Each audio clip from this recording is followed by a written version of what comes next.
Manen Speaker mar Od Buch County ma Homa Bay kinde mokalo Julius Gaya omako chung' motegno kaluwore gi weche manowacho ni gavana ma kaunti no Gladys Wanga oserem chopo singo mag dongruok manomiyo jopiny koko ni ok onyal kwayo ng'uono kaka ne MCS moko sunde. Kuom ndalo 3 mokalo, Gaya osebedo kayudo kwet ahinya to koa kuom MCS e Assembly ma Homa Bay mane odok ne Wanga.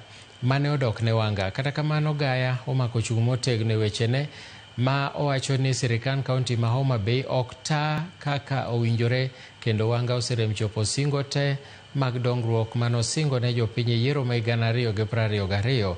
Nose MCS ma Assembly no ma Homa Bay muko ni olokore jokwaya mar gavana kendo wigi osewil gi tije manomigi ka okoni tijgi ok en dok ne sirikal kaunti.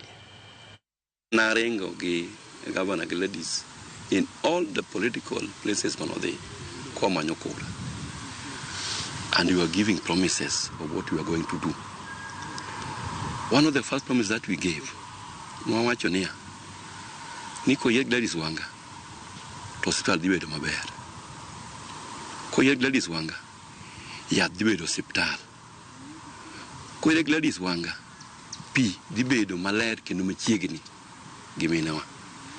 Koye Gladys Wanga jotich yudo msara in good time. By tarik 5 idhi chul jotich msara.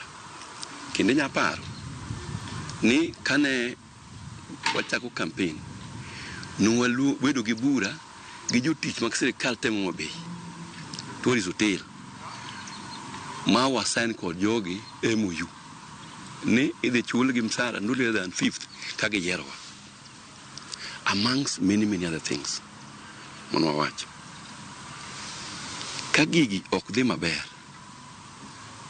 to kawacho ere makosa mano gima chawacho, and I still stand by that.